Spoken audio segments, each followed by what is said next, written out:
Hi. நம்ம எங்கே வந்திருக்கோன்னா கொளஞ்சப்பர் கோயில் தாங்க வந்திருக்கோம். இன்றைக்கி ஆடி கிருத்திகை இல்லையா? ஆடி கிருத்திகைனாலே விசேஷமாக இருக்கும் கொளஞ்சப்பர் கோயில். எல்லா முருகன் கோயிலும் விசேஷமாக இருக்கும். இங்கே பாருங்கள் எவ்வளோ நெய் தீபம், விளக்கு, அகல் விளக்குன்னு சொல்லிட்டு ரொம்ப இன்றைக்கி கூட்டம் அதிகங்க கோயிலில். நாங்கள் வந்தோம், சாமிக்கு விளக்கு வாங்கி சாமிக்கு விளக்குலாம் போட்டுட்டோம், சாமி கும்பிட்டுட்டோம். இப்போ உள்ளே போய் மூலாசனத்தில் சாமி பார்க்கணும். உள்ளே ரொம்ப கூட்டமாக இருக்குது. உள்ளே ஒரு வழியாக போய் சாமி கொஞ்சம் ஒரு 10 நிமிஷம் போல் நின்னோம். கூட்டம் அதிகம்தான். போய் சாமிலாம் நல்லா தரிசனம் பண்ணோங்க.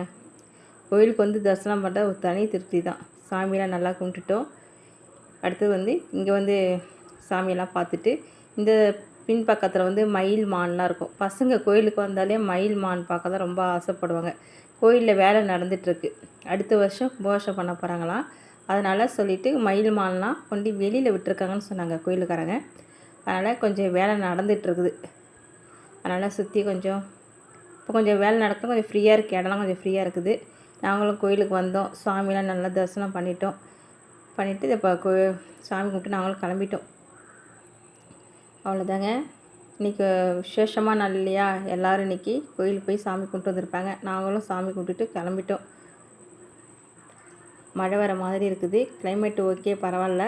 அதனால் நாங்களும் சாமி பார்த்துட்டு கிளம்பிட்டோம். Okay, by.